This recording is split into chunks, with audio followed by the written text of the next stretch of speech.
buenas tardes. Hola amigos comicófilos, ¿cómo están? Bienvenidos.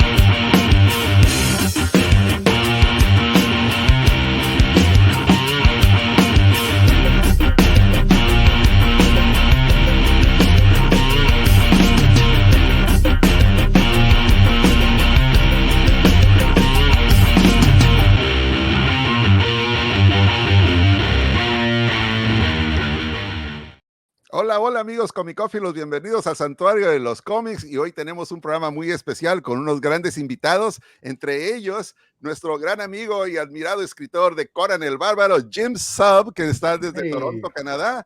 And we have to switch now to English so we can have a good conversation. Also, Ludwig Wayne is with us and Alfred Rodriguez Carmix del Café Comiquero. We're all here gathering and we're so glad to receive Jim Zub finally in Mexico, at least via StreamYard. So, how are you, Jim? I'm good. It's all the better to see you guys. It's a really special week. It is. This week we saw the launch of Conan Battle of the Blackstone issue 1, and it's been awesome. The fans have been amazing as always. The momentum right now is incredible, and I'm really excited to talk to you guys all about everything Hyborian, everything Conan. Let's do it up. This is gonna be great. Everything Conan and everything related to all the Robert E. Howard characters, because I understand that Battle of the Blackstone, it's like a reunion of the main characters of Robert E. Howard. So we all have our comic books and the magazines of the Savage Sword of Conan. You guys are making me blush here. This is wonderful. I love seeing all the books. Well, I like to show to everyone that a couple of months ago, like in July, it wasn't June. It wasn't June, right? We were in Cross Plains, Texas. We met That's for right. For the first time on the Robert E. Howard days, and we're so glad to make a very, very appreciated friendship with you, and also talk about our favorite barbarian. Yeah, and to do it in such a special place, that was my first time going to Robert E. Howard's house, and just being there for the festival was so wonderful. It's so small and it's so focused, and everyone that's there is so enthusiastic and just driven. It's not somewhere you can get to easily. Like, it's a hefty drive. Even I flew into Dallas, and then you rent a car and you drive for 3 hours. And the last 45 minutes is mostly dirt roads, like it is out there in rural Texas. And so you go there because you really, really want to. You want to be in that place. You want to hang out with kind of some of the most important people kind of in the Robert E. Howard fandom, actual scholars of the material and some of the most dedicated fans that I have ever seen. And it really took me aback. It was a really, really special weekend. One of these scholars that we met there, and we're glad to meet this person because he's a great guy, is Jeffrey Shanks. Oh my gosh. Yeah, Jeff's wonderful. I've been working with Jeff now for well over a year, but that was the first time that we got to hang out in person.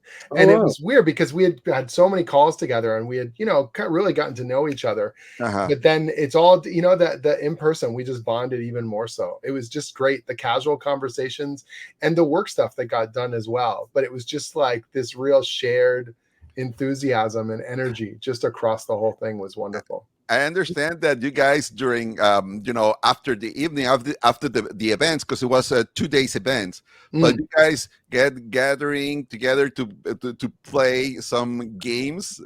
We played the playtest of the new Conan Hyborian Age tabletop role-playing game. So Monolith is going to be doing a Kickstarter for that in mid-October. They just announced the date, actually. And so they have a what's called a quick start pack. So if you have never played a role-playing game before, or if you want to try out the rules for it, you can go to the Monolith website, and then you get an adventure, you get some sample characters, and you can try out the game. And so we had that ahead of release, and I got to run a group of some of the biggest hardcore Conan fans in that little quick start adventure. It was a lot of fun. Are you a dungeon master or something? I am a dungeon master. Yeah. So I've been playing Dungeons and Dragons since I was 8 years old. It's one of my favorite things ever. I love tabletop role-playing games. Just off camera here, I have a huge Dungeons and Dragons collection, role-playing game collection. It's ridiculous. And so I'm super excited for the new Conan role-playing game. And after my older brother used to be my dungeon master. He would run me through adventures. But when he went off to university, I started to run for my friends. And ever since then, I'm almost always the dungeon master, the game master, whatever you want to call it. I'm usually the person, weaving the tale, which seems appropriate. That's very cool. I'm gonna let my colleagues Ludwig and Carmix to launch one of their questions Sure. now. So I don't know if one of you guys want to take the word. You're free to ask anything to Jim. Yeah, absolutely. Well, if you allow me, Ludwig, Go ahead. Jim, first of all, thank you. It's a pleasure to meet you.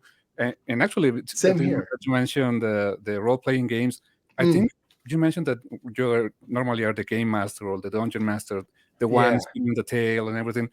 And that's very suitable for you with this Hyborian Edge stuff. So how similar is it to write or to think about the Hyborian Edge and Conan comparing to a role-playing game? Because I think the mindset is very similar. For example, the story arc I read from your in the Bound in Blackstone, it's kind of like a role-playing game somehow. It's like pulling all these characters together. I say to people all the time that I wouldn't be a writer if not for Dungeons and Dragons and tabletop role-playing games, that they really taught me. They gave me an appreciation for collaborating with other people, for kind of pulling together characters, and also for just that feedback of entertainment, that in the moment when you're with your friends, you can see in their eyes if they're excited, if they're, if they're into whatever you're saying and the characters that you're creating and the adventures and the action that you're building. And it made me want to entertain people and made me want to tell stories and build stories with other people. And for me, a lot of it is, it's, some writers, they have a very, very distinctive voice. And I think that can be important. But, when it comes to existing characters, part of my job is not to make it is mine and I'm the one building the story, but it's also important that I am, for lack of a better term, playing the character, that Conan sounds the way we think he should sound. You know what I mean? Or in the case of Blackstone, Solomon Kane and El Barak and Dark Agnes and all these characters, that they should have distinctive voices, and those should be built upon the source material that they come from. And so for me, I'm getting into character. When I think about these characters clashing or these characters interacting, it is like I'm the game master and the players, and they're sort of like pushing against my plot, or they're arguing with each other, or sometimes, I don't want to get too dramatic, but you realize as you're writing a bit of dialogue, no, they wouldn't say that. That doesn't fit that moment. It doesn't feel rich and real, like it's coming out of them. And so I know where the plot's going to go overall, but there's still those moment to moment, kind of interactions that can sort of surprise me at times, or I realize, no, I think it's kind of pushing in this direction. And particularly characters with really, really distinct personalities. Solomon Kane is this Puritan, devil hunter, and his faith is first and foremost. And he's this unrelenting, in terms of his the way his faith drives him, and the judgment that he casts upon others, and the strength that it gives him to defeat evil. But that makes him strong, but it also makes him inflexible at times, And so when I'm writing him, it has to feel very different from Conan. It has to feel very different from Brissa, or Agnes, or Kirwan and Conrad, or any of these other characters, that they should not sound the same. Even if we're in a similar situation, what the characters say has to sound different coming out of their mouth, and because that's part of personality. It's part of what makes them who they are.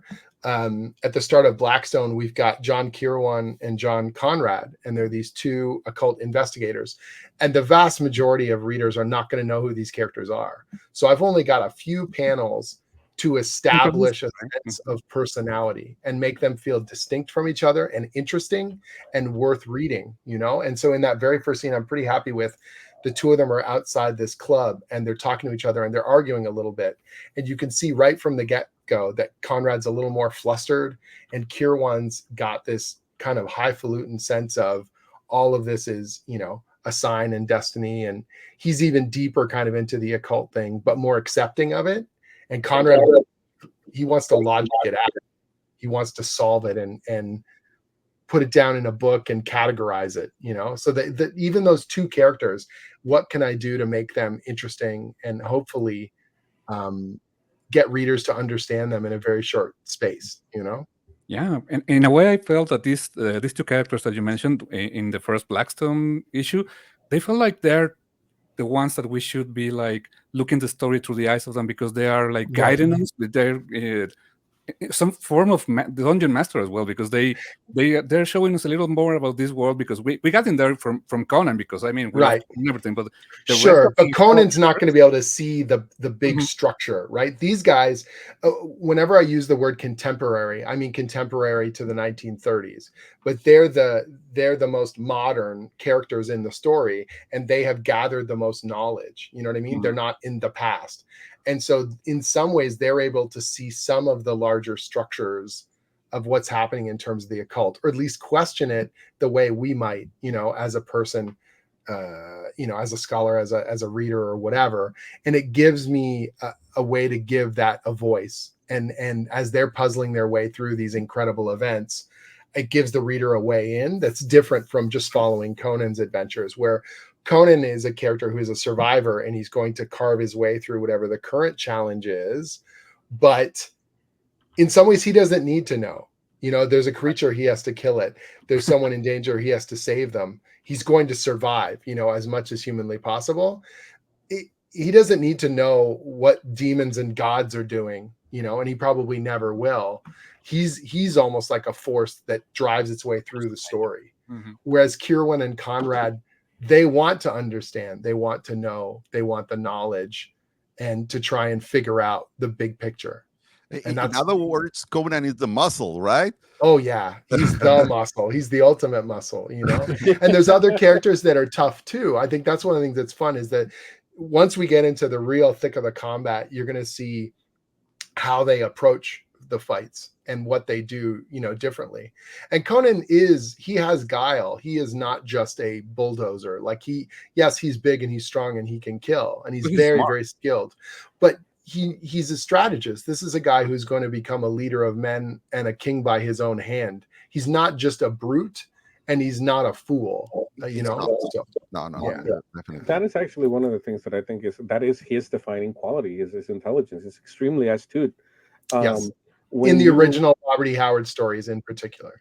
Yeah. Yes, when you're looking at, even if he's a tough guy, but if he sees that the odds are against him, he will avoid, or he will go another way. He will enter. But that's the thing. His judgment is one of his most powerful traits. That he's not always.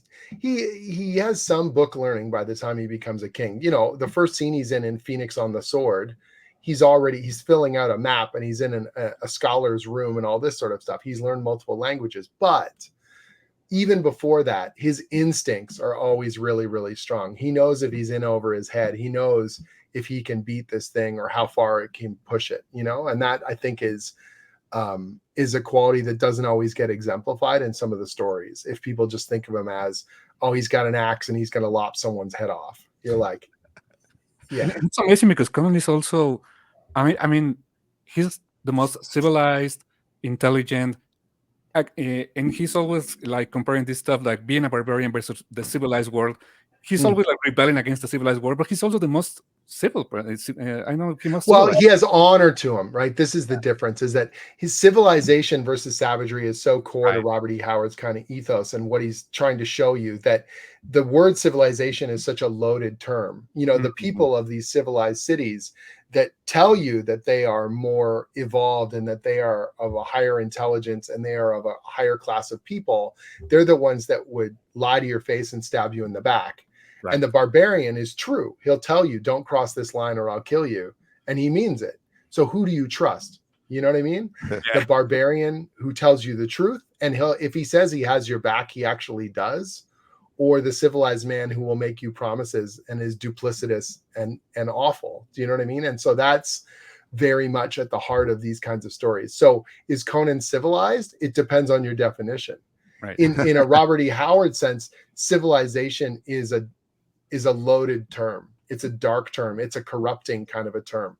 That what you have to do to maintain power makes you, less, makes you uncivilized, makes you darker, makes your moral core kind of rot. And one of the things that I don't feel like has been quite explored enough is that, King Conan has put himself now in this position where he is the king of Aquilonia. And now you have to lead, but you also have to not let that system destroy you. He has to play the game, right? He has to play the game, and how far do you push it before you're no longer you? Like the Conan of his youth, would he find the king a disgusting, civilized monster? That's an interesting question, right? And so I want to be able to, I've got some King Conan stuff that I want to explore later on about that and sort of look deeper into what it is when you grow older, the idealism of youth, right? That it's easy for you to say, well, we got to rebel and we got to tear down the system and we got to destroy all the things when you don't have family or roots or, power or anything. Essential, of course, tear it all down. Of course, shred it to pieces. But now you have more and you have people that are relying on you, and leaders have to make compromises, but compromises eat you from the inside. Actually, those King Conan stories are coming down the road, like in the next issue of Savage Sword, right? Yeah, Jason Aaron is coming back to do a story that he wants to do of King Conan, and that's separate. Like all the Savage Sword stuff, not counting issue 4, which is obviously built on Blackstone, all the prequel stories, but all the other Savage Sword stuff, I'm not necessarily. I'm not telling anyone what to do, but they all get to tell the stories they want to tell the way they want to tell them, And so that's the joy of that format, is the anthology format for Savage Sword. Everyone gets to play in the sandbox and they get to do cool things, and that's what's cool about it. This is actually, as you said, it's like a very good primer for Battle of Blackstone. Yes. A lot of the backstories are in here, so it's a really important issue for the event, right? Yeah, that one was different because we wanted it to tie into the overall kind of picture, and we handpicked each of the creative teams, and I got to work with them and they got sent my sort of overall story notes, like here's where it's all going. Where do you want to plug in and what are you excited about? I need you to do at least this one thing with the sigil of the Blackstone, but beyond that, still tell the story you want to tell. Like, I don't want to ruin your creativity within the scope of that, but make us, what I said to everyone was, by the end of your story, hopefully you make new fans of that character, that people are excited. I don't have to tell you to like Conan, but everyone else, I need you to, kind of lift them up and that you want more Solomon Kane, that you want to read more El Borak, that you want to read more Agnes de Castellan, if we did our job, then you're that much more excited for what's coming up. Jim, go ahead, Louis. Go ahead. Oh, thank you.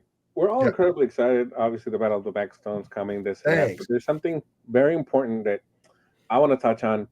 When we met you at Robert E. Howard Days, you were 3 issues, I believe, into this story. Yes. And we hadn't the conclusion hadn't come up yet. And that's right. Talking about that, and I was like, well, so what's gonna happen with the Thulsa Doom stuff? Yes, exactly. And yes, in the Battle of the Blackstone, we see so much, all these characters that you're introducing, and I want to talk about that in a second. But before that, this is just what blew me away. Oh, thank you. You're starting and you're reading. Oh, I mean, it was already a great run, right? And then you see Cole, and then I don't know the name. It's Jan Kosha. I don't know how to pronounce it. Oh, Jan Kosha. Yeah. And you're like, oh my God! It was like, it's me not an old friend, right? Yeah, man. What was you got to keep? So in the original structure, now it feels so inevitable because we've been a success and now we've got this long-term plan, right? But in the original, we didn't know if the book would be successful. So I had 12 issues, Heroic Signatures and Titan had promised me 12 issues to bring a readership either back or a new readership or combination, right? And so I had to make those first 12, Free Comic Book Day number 0 and 1 to 12 hit like nothing else. Like I had to make it as cool and epic as I could because I didn't know if that was going to be it. That if my last issue was number 12, that I could walk away satisfied. And so I wanted to use Thulsa Doom. I wanted to use Cull. I wanted to use all these big, cool fantasy and, things and drive it as epic as I could, because man, I thought this could be it. This could literally be my last chance to be a bard for the barbarian. So don't screw this up. And luckily, even by like issue 4 or 5, we already knew, okay, the book's doing great. We've got a solid readership. It's going to go the distance. Now we can build that much further. The hopeful plan became the plan, And so when I looked at 12, when it came out, it really felt very special for me as well, because first of all, De La Torre and I get along so well, and he was just delivering on every damn page. The artwork would come in and I couldn't believe how beautiful it looked.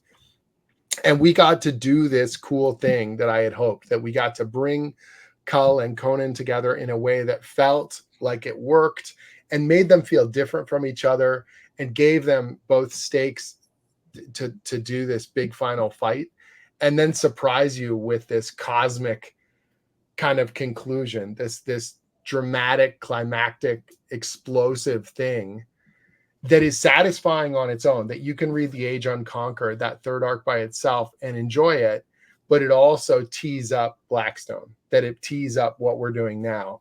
And I hope that when you guys see Blackstone number 4 and you read the finish, and I can't say big cool thing, big cool thing happens, that everyone, that as many swear words can fly out of your mouth as humanly possible.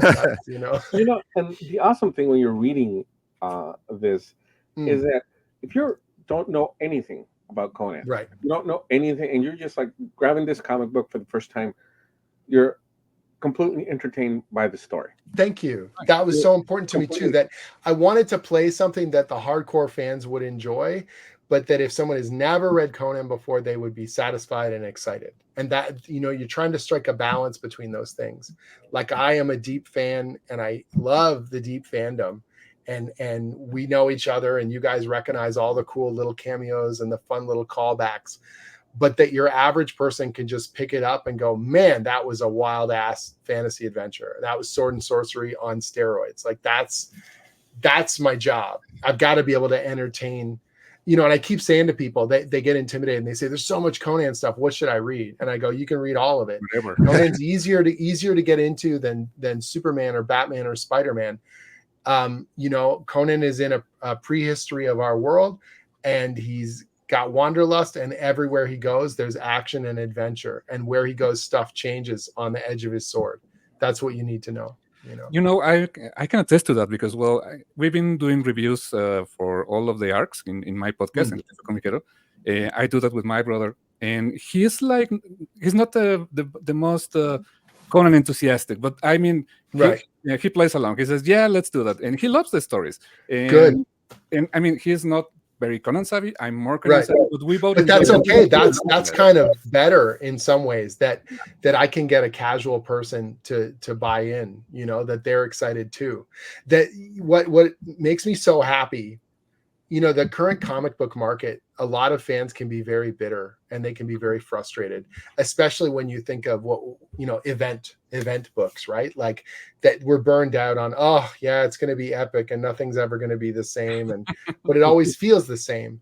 And the fact that the enthusiasm that I've gotten for Blackstone, I know a lot of people, if we would have tried to launch with that thing, people have been like, oh, crossover, oh, a bunch of obscure characters I don't care about.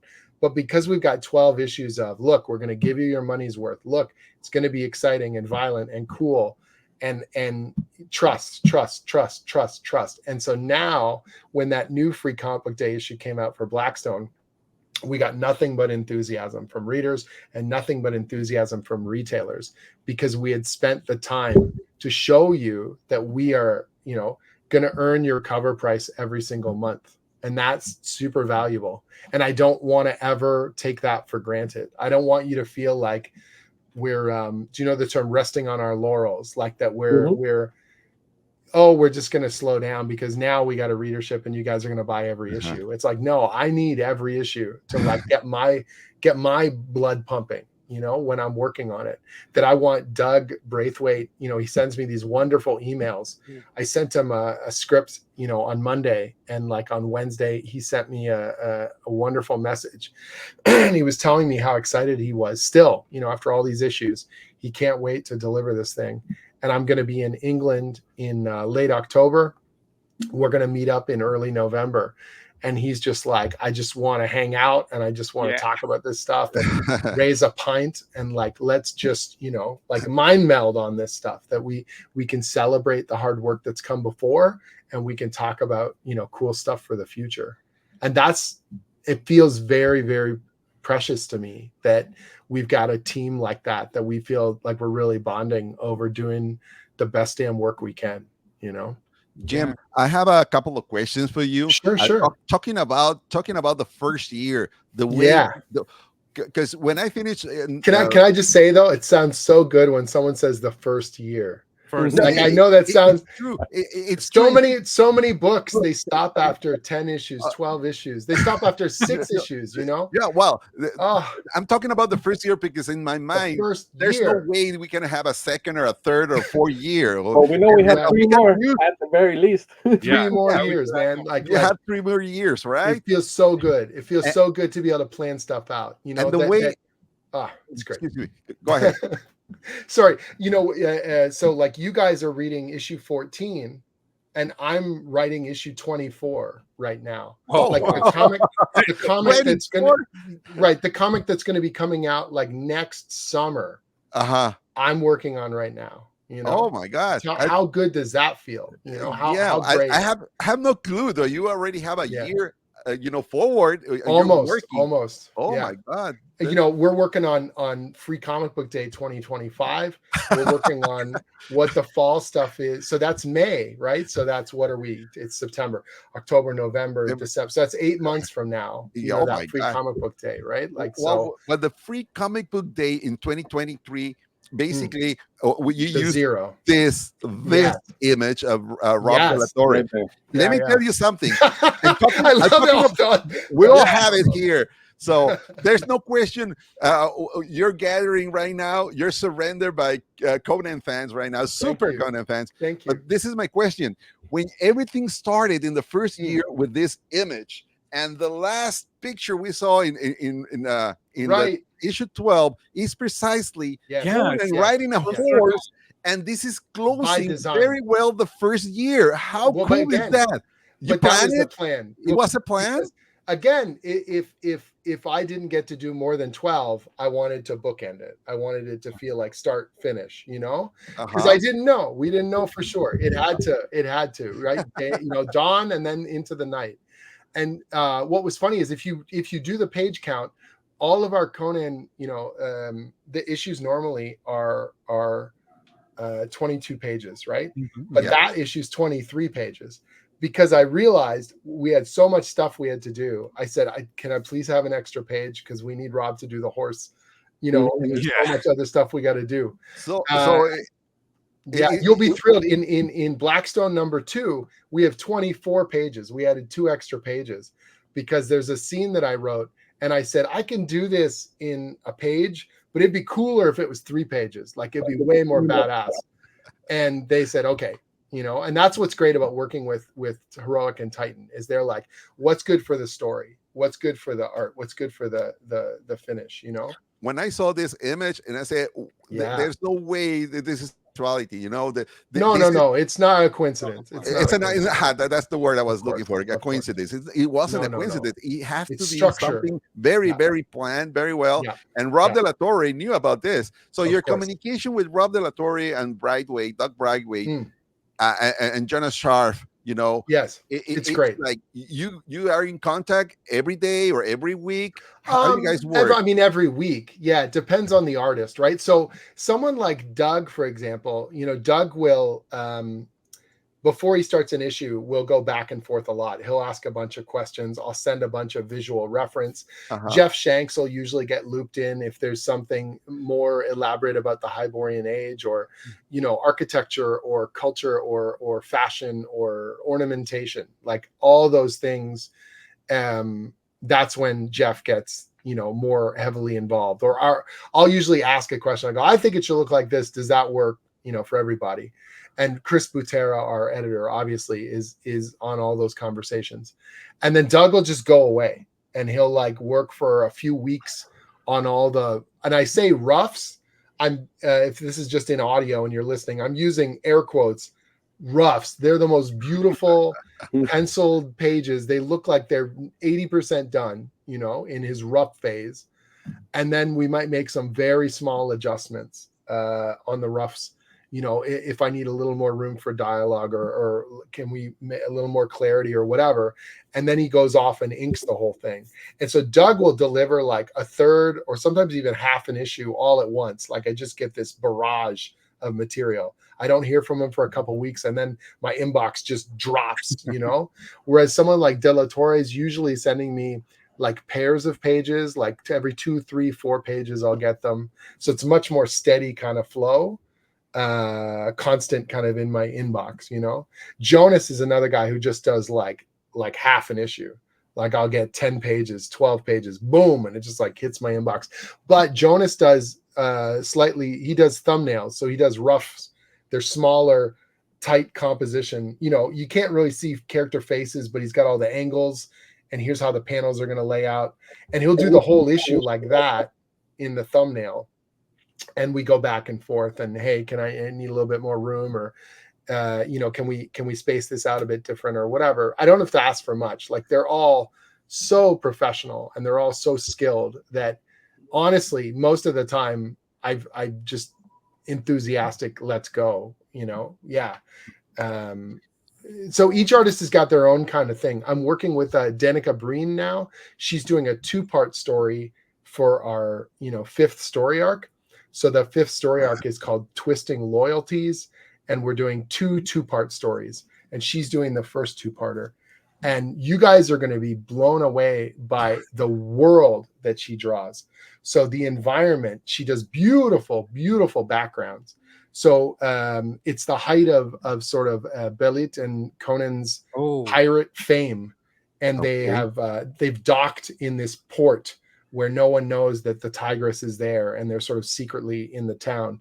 And this coastal city that she's drawn is just jaw-dropping. The buildings and the architecture and all the little places, the alleyways between buildings and the caper that they end up going on.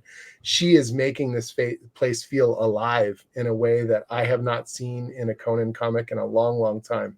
So I think people are going to be really surprised. It's very different from Jonas and Doug and De La Torre, but so good, and that's what's great. It's a level of quality, not necessarily the exact same style, right? She's going to become a regular artist. Well, this is sort of, I don't want to say trial run because she's very skilled, but this 2-parter, I know that I would love to see her do more. And, her black and whites are so good. I'm thinking like, man, I would love to see her do a Savage Sword story or something like this after. I can't wait. I'm going to try and get permission to see if I can tease next week. Even I might post a page or a panel or 2 of her stuff. And I think people are just going to be like knocked out in terms of place, the sense of place and environment that she's building for this particular adventure is really, really cool. And her staging is immaculate. She's very thoughtful about where she's putting things in the panel. And Zhao, the guy who colored Blackstone, he's going to be coloring her 2 issues so that Diego can get ahead on the next issues. And I told Zhao, I said, man, you got a challenge. These backgrounds are gonna like break him. They're so detailed and they're so beautiful. I was like, good luck, buddy. Like you're gonna be in it. You're gonna be in it. Another question: is there any plans, or have you guys talked about maybe bringing these stories out in a different type of format, like a library edition? I know. Like the conversations keep happening in terms of hardcovers or oversized. I would love to see an artist edition, like the 11x17. So you see like the reproduction boards of someone like De La Torre or Doug. That would be amazing. I don't know the schedule on that stuff. I've had some great meetings with Titan, But honestly, most of my interactions are with Heroic. Like I deal with Heroic 90% of the time. Got you know, we deliver a finished interior to Titan. That is our job at Heroic, is to make the inside, those story pages, as amazing as we can make it. And most of the cover stuff and most of that stuff is sort of dealt with more on the Titan end.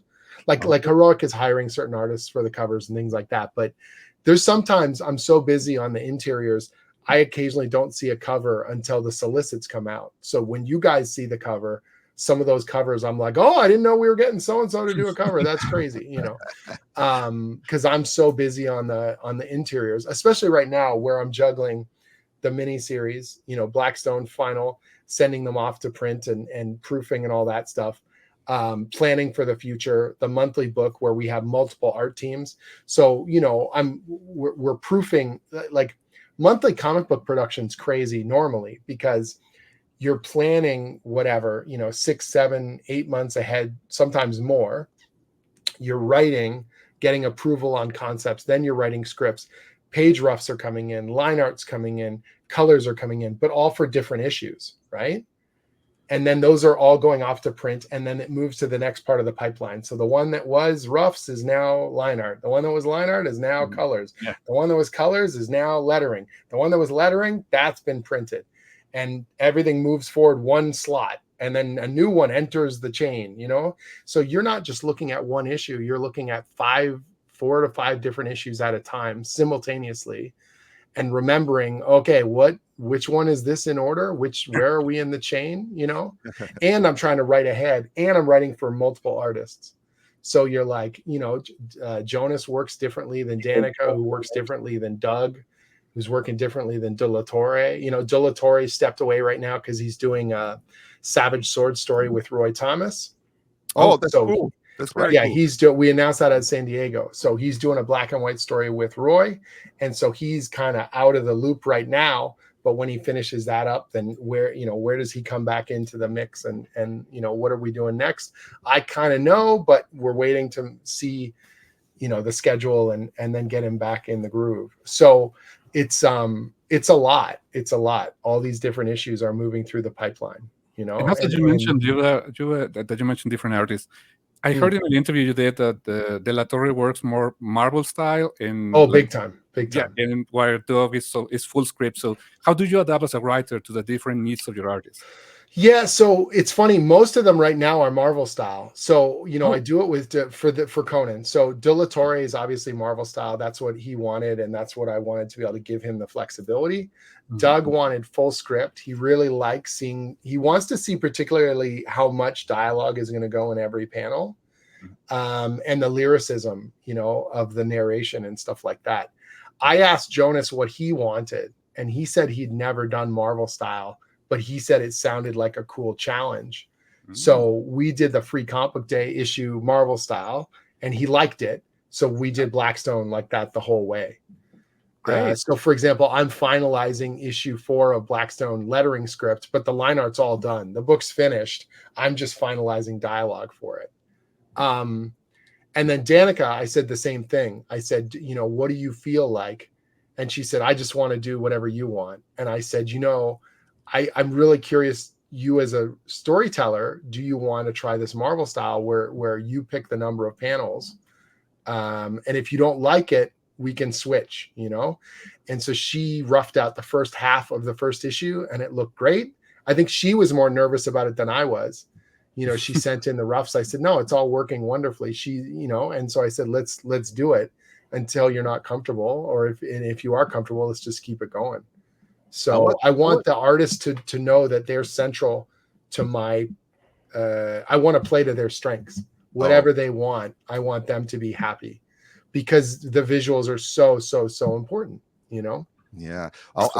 In what number we going to see her work? What number we're going to expect? She's in 17-18. 17-18. So that's going to be next year, 2025. Is it? No, it's going to be November, December, I think. Right. November, December. In English, yeah. Oh, okay. This year. Okay. Yeah, because 15 comes out September. Okay. 16 October. Yeah. Okay. So November, December is going to be November, her issues. December. Oh, okay. Yep. So we're going to close this year, 2024, with her Danica, work. and then Danica. Doug's back for 2 issues. He's doing a 2-parter. He's so excited about. I can't wait for you to see it. It's crazy. It's going to be so good.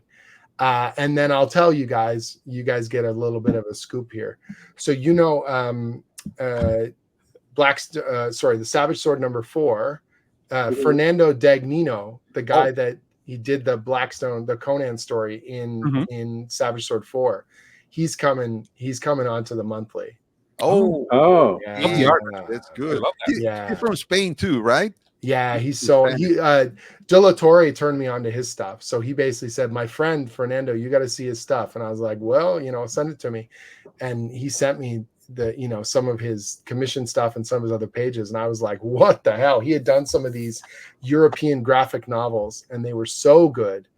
And I said, let's get him to do a couple covers. Let's get him to do some Savage Sword.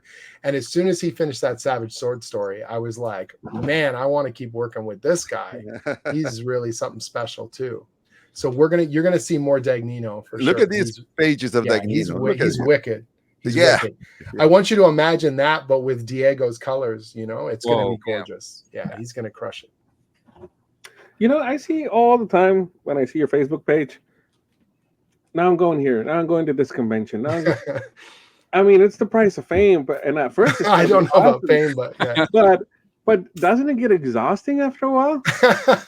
It's a lot. I am very thankful when we get offers to go to places, to promote the books and to see places. Like I haven't been to Chicago in years, and it was sort of like, hey, do you want to do Chicago? I was like, great.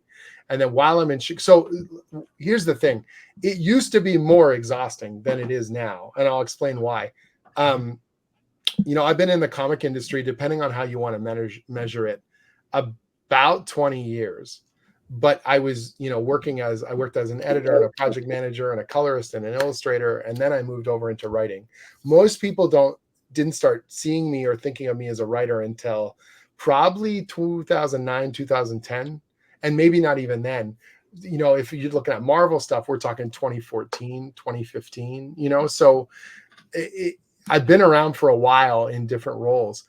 But once my own creator-owned career really took off, my wife and I would go to conventions together. And even if you're invited as a guest, so they're covering your travel or whatever, you still got to figure out how you're going to get books there.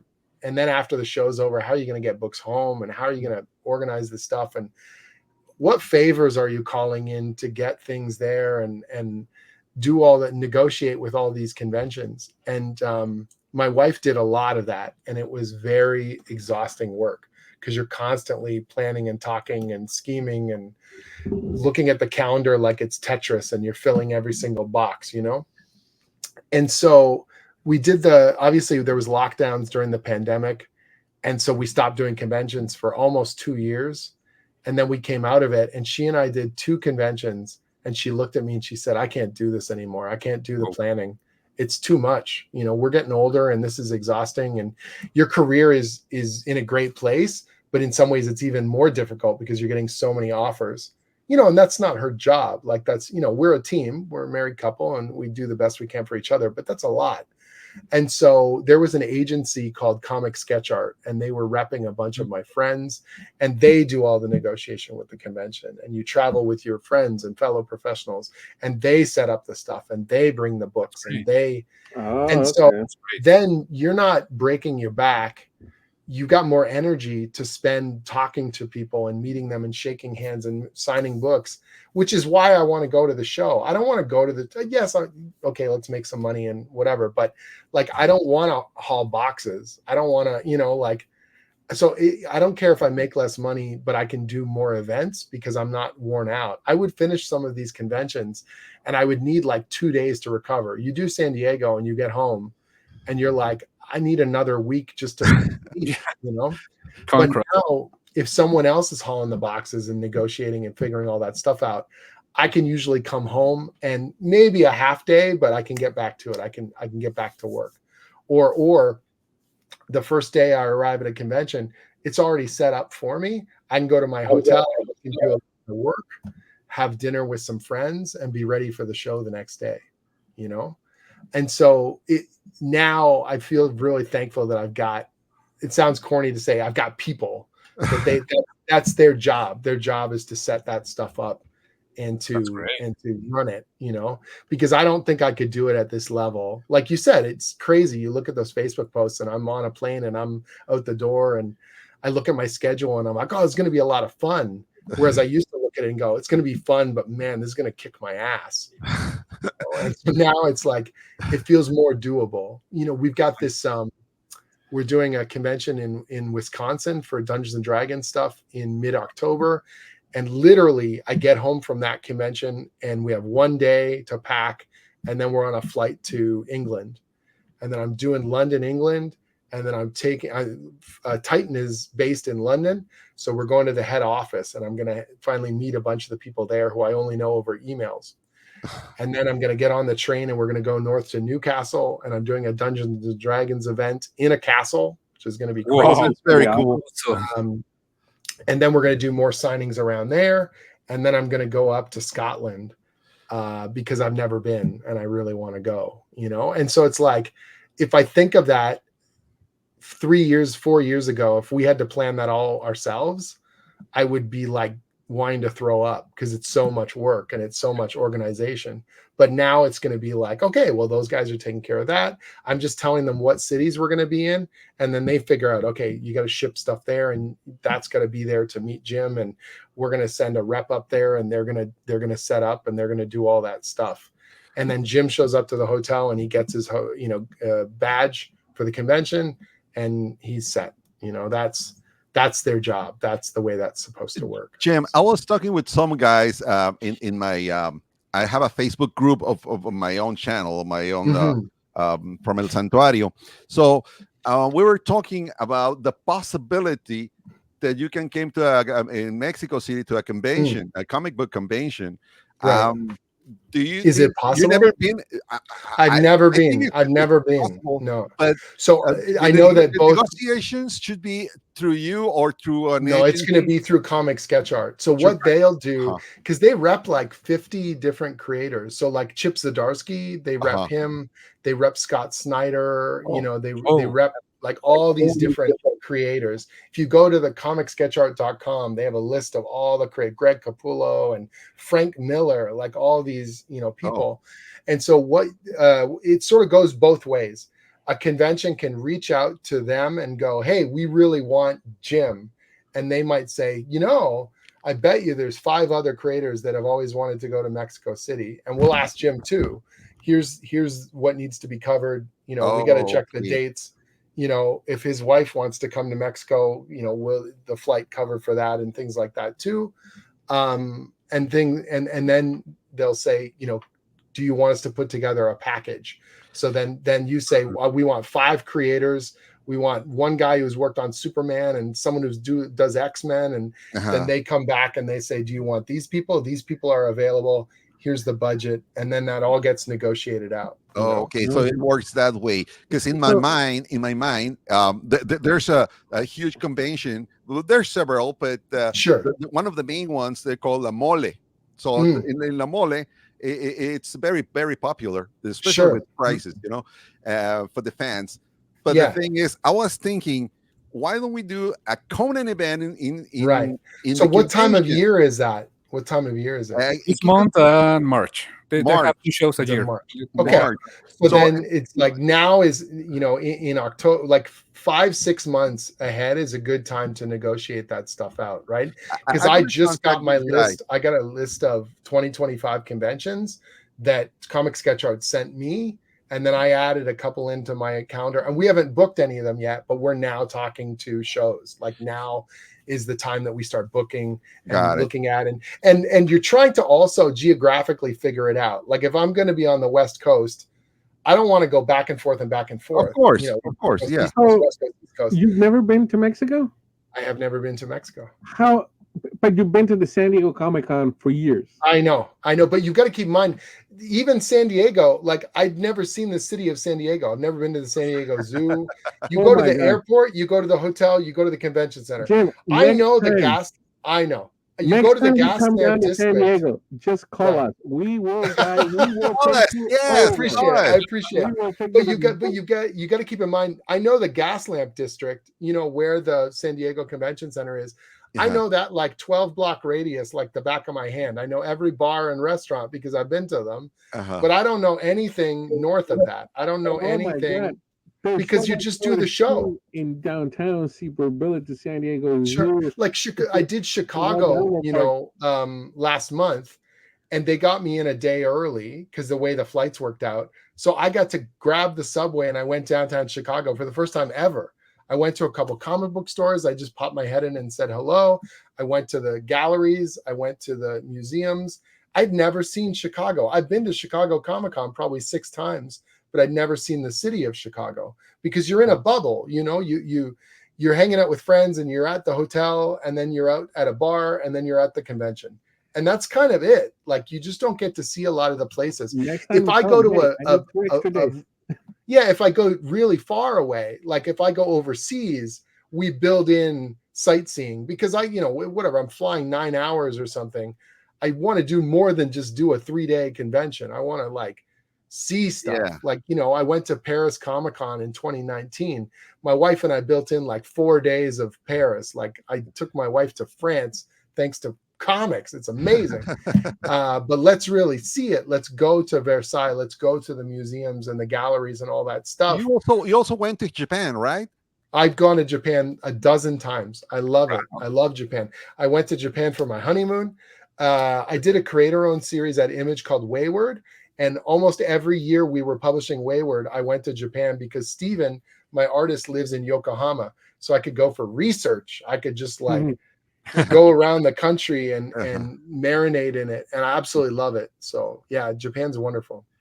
Well, the idea of having you in a convention in Mexico City It would be cool. will be great, but it will work much better if there were like an event, like a Conan the Barbarian event inside the convention. Oh, it would be great, right? And so I we know can that have Rob De La Torre and other artists, and you. Right. So Rob's like the mystery man. I don't know if he lives outside of Madrid, and I don't know if you will ever get him out of the convention.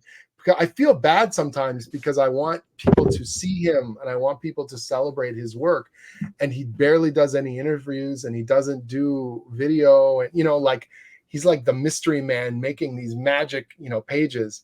And I always tell him, I'm like, we should do an interview together. Or I get a lot of conventions will contact me and they say, we're trying to reach De La Torre. We want to offer him to a convention. And I'll say, Rob, do you want to go? And he's like, no, I'm just going to stay home. I'm just going to draw. And I'm like, because they'll pay, man. You get on a flight. And he said, you come to Madrid, we'll go have a drink. And I was like, okay, I got to go to Spain at some point. I want to hang out in his studio and just like lurk. I just want to watch him make magic.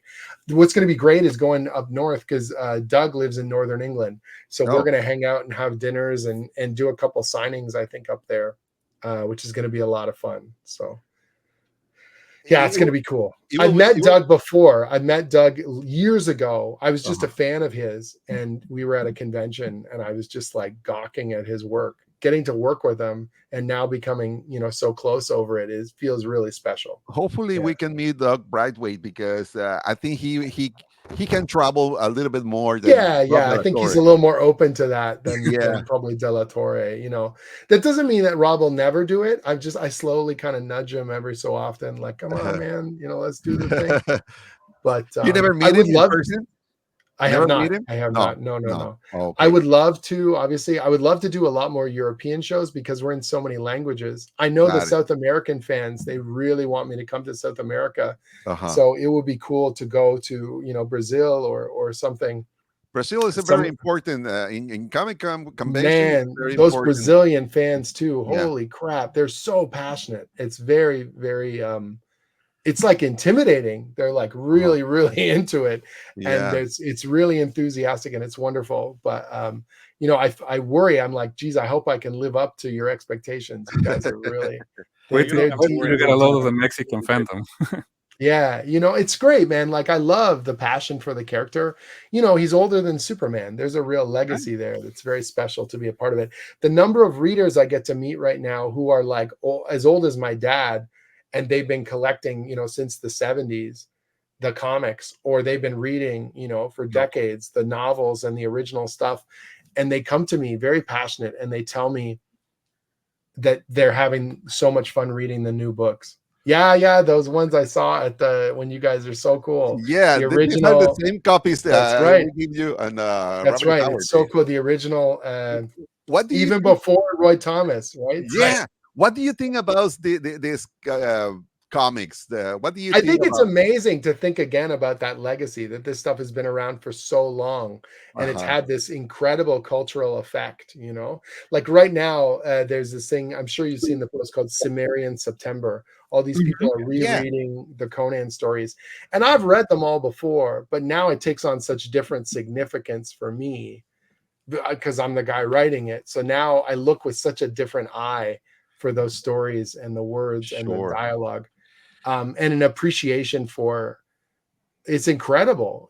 I think I told you this when we talked at Howard Days. I said, every author, they make things and you hope that people read and they enjoy, and you hope that it lasts. You hope it lasts longer than your life and longer still, long into the future, that people raise a glass in your name and that the work affects them emotionally, or that it touches their heart, or that it inspires and engages them. And that's a form of immortality, the written word and the published word.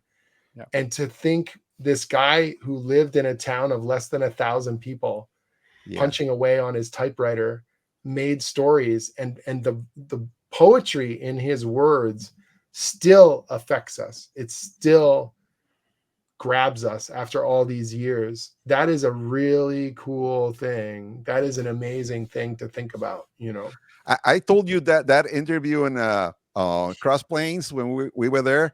I told you, if we use a magic like the Blackstone magic, and you be face to face with Robert E. Howard, he will tell you, "I'm so proud of your work." I would never speak for the man. I know, speak for the man. But I'm very sure about that. Thank you. It means a lot, and when people tell me these, like I said, these lifelong fans, and they say they feel like they're 14 again and they're reading the comics and it really brings something out of them. It's always, they come over, these older people, and they shake my hand and they feel almost embarrassed because, I'm younger than they are. And they're like, kid, you don't get it. You don't get it. You're really striking gold. And the wife is always like, it's his favorite thing ever. Like they're always very passionate.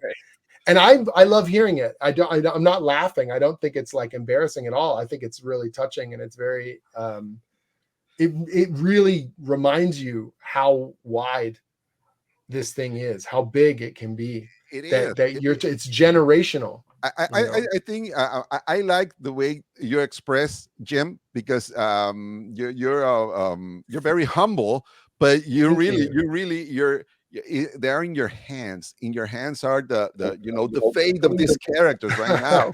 It feels so strange to me because, like I didn't grow up in a town of 1,000 people, but like relatively small city in Canada. Yeah. When I was a kid, I wanted to meet the people that made Conan. I wanted to meet the people that made Dungeons and Dragons. The idea that I would be those people is so ridiculous. It's like beyond belief, when I think about it. If I think about it too much, it almost wigs me out. So don't think about it. Just focus on the stories and the, but you go to these conventions, Ludwig was saying to me, how do you do all these shows? I'm an extrovert. Like when I go to a convention, you work in yes, there's emails flying around and there's Zoom calls and stuff, but it's you and the keyboard and you're typing these stories and you hope that people like it. And you get tweets or Facebook messages or reviews, and it reminds you people are really reading this, like human beings somewhere else in the world. They have a book in their hands and they like what you did.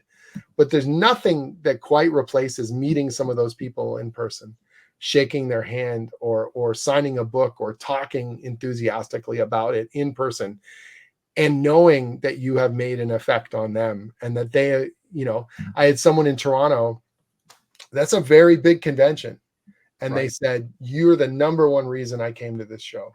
Like I bought my ticket because I want to meet you, and I'm going to do some other stuff. I'm going to do some shopping and I might get some other autographs, but like, you're the number one reason I'm here. And you're just like, all right, like, how can I don't know how to respond to that properly, but I'm very proud and humbled by it. You know, the fact that you got your ticket's worth. I'm going to try and give it to you right now, you know, with my appreciation, and let you know what this means to me, that I get to do my favorite thing and now get to do it for the foreseeable future. That years now, you know, so many people in comics, they've got a 6-month axe hanging over their head. They never know when they're going to stop or how it's going to go. Yeah. And I get to plan and plan and plan. That is very special. That is very unusual. Jim, why do you think Ludwig and I went to Cross Plains to meet you? I told my wife, I said, these wonderful guys from Mexico came, you know, and I was humbled. I'm humbled by it, you know, like the house itself and Jeff and all those guys, Bill Cavalier and Mark Finn and all those guys, they've been coming for decades, like Howard days. And I'm just there my very first time, and there's people who made the trip to meet me. That's crazy to me. Like, that's unbelievable. They brought that writing table, you know, Howard's writing table back. Yes. And as soon as they put it down, they're like, Jim, you got to sit at the table. And I was like, what? Like, this is crazy. This can't be happening. What is this thing, you know? And they said they were so warm and everyone was so nice. And I said, you know, this doesn't feel like a convention. It feels like a family reunion. Oh, of course. And they said, well, you're part of the family now. And I said, yeah, but I'm the cousin you didn't know existed, and I got a deed to the house. Like, you know, I'm an interloper. Like, I'm new to all this stuff, all things considered. Like, I've been writing Conan stuff off and on since 2016 when Gail and I did Conan Red Sonja. But even when I was the guy, that's right, even when I was the guy at Marvel, I didn't feel like the guy. You know, that book was such like a runaway train. I got to get that thing out. And I'm very proud of the book, but that was like really cool Marvel gig. And I got to get this, like, a monthly book on a superhero title is relentless. I can't write 10 months in advance. You know, I've got it. It was just like breakneck. And you just hope you're getting material down that's working, you know? And so by the time it started to dawn on me, oh my God, I'm the writer of Conan the Barbarian. The pandemic had hit and everything was screwed up. And then the book, you know, slowly got pulled apart, and through no fault of our own, but that was just the way the world kind of spun out. And so I never got to go to conventions to promote the book. Like, the first issue came out in, I want to say February, and we had 2 issues out, and then the pandemic, because the pandemic really, March, it got really crazy, and then everything shut down March, April, you know. And so I never did a convention for Conan at Marvel. I never signed any books. I never promoted the thing. I never, you know, got to meet fans. The whole run came out during lockdown, and then the book was gone. And so it's like, it was like I did Conan. Do you know what I mean? But it didn't have any of the normal promotional things or travel things, or right? I didn't talk to fans. I mean, how am I talking about, hey, I'm doing the Barbarian book, and it's like, also people are dying and we don't know if we're ever going to leave our houses. Like, you know, it was just a very, very, very different time. And so as much as I did it and I'm proud I did it, it's like it was like a weird sort of a dream that kind of just vaporized. And then to get to do it again at Titan, it feels so special and cool, and Heroic is being so amazing. And now do you think exploded. So that the fact that you did that Conan before in Marvel helped you prepare for what you're doing now? Yeah, I mean, you never could have planned for it, because how could you? It's so crazy, the sequence of events. I should now, you know, it feels insane that I got 2 chances. How do you get your favorite thing twice? You know, like, that's nuts. But it did make me a better writer, and it did make me appreciate it more. And it made me, like, when Fred Malmberg and Jay Zetterberg said, you're the guy again, but now on this bigger scale of, you're going to relaunch and front this new publishing initiative. The the pressure I felt, good pressure, like there's good pressure and there's bad pressure. The good pressure, the like, okay, you're up to bat. If you don't hit the home run, we don't get the World Series. Like, you know, like that kind of don't fail now, buddy. You know, like you can't blame the pandemic this time. Like you got to really, really, really, really do this thing. But and so when even then, like the first story that I ever read from you was The Gambler. And The Gambler is a good story. Like I like it a lot. In Savage Sword. To be honest with you, I just read the story. I thought it was a great story. I didn't see your name there. I'm like, oh my God, no, and it's totally fine. But then when Titans announces, but that's the one that got me on Jay's Fred and Jay's radar. They read The Gambler and they really liked it, and I didn't know Jay. So you know, Jason Aaron does long runs on comics, right? Mm-hmm. And so I assumed when they said he was doing Conan, he was going to be on the book for 3-4 years because that's what he does. He does big long runs on things. And so what I didn't know was because he was only doing 12 issues, they were starting to look for a writer almost as soon as that thing launched because they needed to give themselves 4 to 5 months to get a writer. And it just so happened I handed in The Gambler right as they were in the middle of like, all right, we got to get another writer. And then The Gambler hits, and then Fred goes, check this out. That's a Conan story. And in my head, that was the only time I was ever going to get to write a solo Conan story in the Hyborian Age.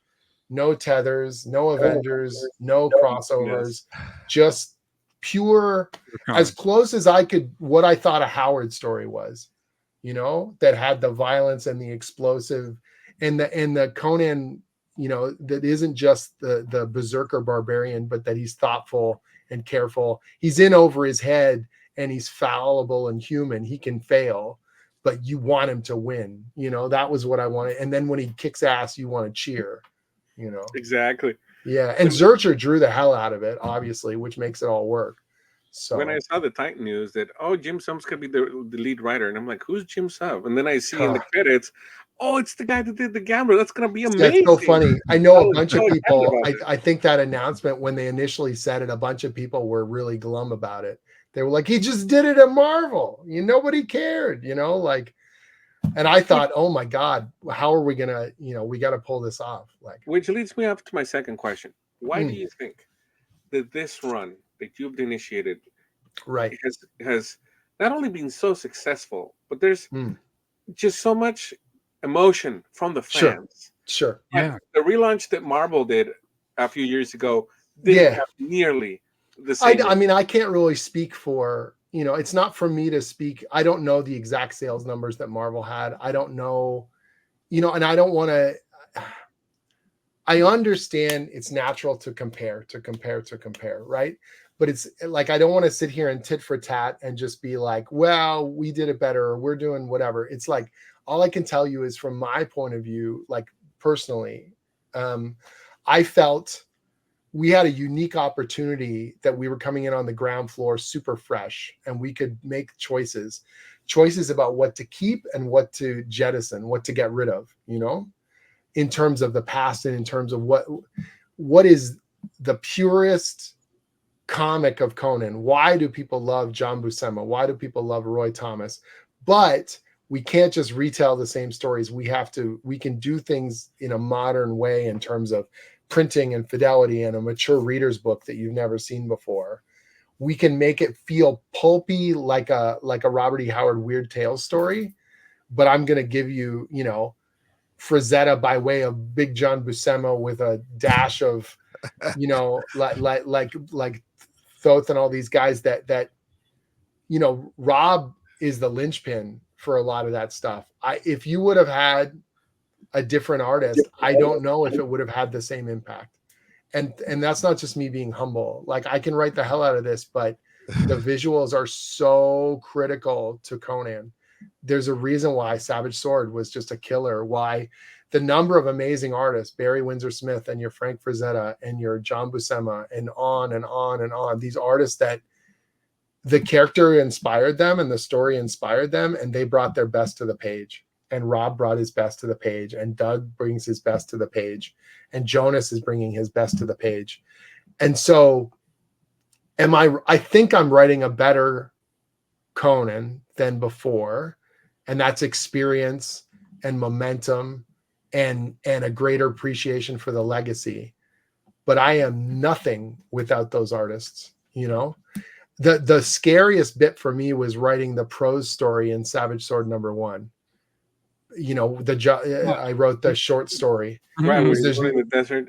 there's no artist to save me. There's no artist. I got it. Now I'm playing in the same arena as Robert E. Howard, as Two Gun Bob. I got to write a prose story in the same kind of word count as Bob. My God, what am I thinking? What kind of an ego have I got to have to pull that off? I really enjoyed it, but that is probably one of the hardest projects I've sweated over the keyboard. Man, that was hard. Because the term imposter syndrome. Do you know that? Like, if Rob does beautiful pages and my words weren't as good, you'd probably still enjoy the book because, man, look at that art, But those were just words. They were just words. And I thought, God, what am I going to do? Like, I got to make this as good as I can make it. And so I'm inspired and I'm excited. The good kind of nervous stress that pushes me. When Jonas sends beautiful artwork, how could I do anything less than deliver my best? When Rob, when Doug, Danica, all of these people they're putting their hearts on the page, man. Like what? How dare I do anything less? Like, that's crazy.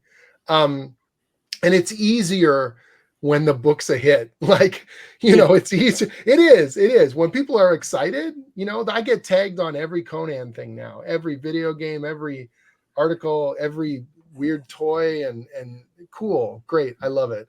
That's like now intrinsic to my brand or whatever you want to call it.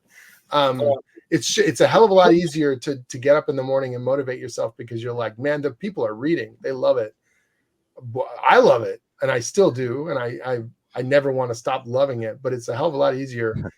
Before that first issue comes out, just the gut clenching fear of like, don't screw this one up, man. I was so thankful that Free Comic Book Day hit like a thunderclap. Like, that was so cool. When that Free Comic Book Day came out, and I was just like, yeah, all right, we got it. We can do this. Jim, I want to go back to something you mentioned at the start of the conversation about the fandom, because as you mentioned, for example, like a Star Wars fandom, Marvel fandom, sometimes they are divisive. Like, they fight. The Conan fandom's divisive. The Conan fandom's divisive. But let me tell you something. In the recent years, or when the run started, I haven't heard I kind of negative things. I warned Titan. I sort of said, we were getting such high praise out of the gate, last summer when we launched, and I said, it's really good. It's as good as it's ever. It's better than it's probably been in a long time. And the old timers are coming back because the relentless good word of mouth is bringing in people. I got retailers telling me that they got people they haven't seen in 20 years starting up a pull file at their comic shop. I got people coming to me with tears in their eyes at conventions. Do you know the term honeymoon period? It's going to wear off. People are just going to get used to we're operating at this level, and it's going to start to take it for granted, and they're going to get more critical. And I said, Blackstone's really the tightrope. Like, because now we didn't just say you love Conan and we gave you the Conan that you like. Do you even know who Solomon Kane is? Do you know who Dark Agnes is? Do you know? Nobody knows Kierwin and Conrad. Not nobody, but like so few people. And it's like, if I can make you like those characters that you don't have decades of passion behind. You don't have a shelf full of action figures and swords, and you know what I mean? Like, if you think Kierwin and Conrad are cool by the end of that 4-issue miniseries, if you think that El Borak, I want to read more about that guy, then I feel like we got something super special because we can elevate these characters that Howard made and get you on board with them. That's crazy. That feels like that's the prize for me.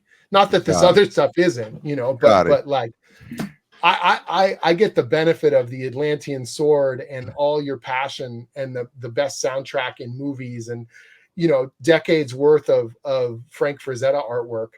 I get to ride that to the finish line. You know, as long as we uphold our quality, I benefit from that pop culture monolith. You know what I mean? Mm-hmm. But the El Borak fandom, like what is that? Like, fandom, maybe, right? Well, sure, but could I turn that into a thing?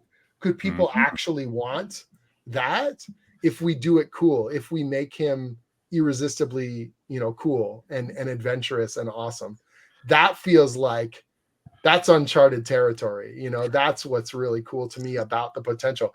Roy solved the problem in a very different way. When Roy was doing Conan in the 70s, he took other Robert E. Howard stories and he filed the serial numbers off. And so a pirate story became a Conan story, and a Western story became a Conan story, and an El Borak story became a Conan story, and a Kieran and Conrad horror story became a Conan story.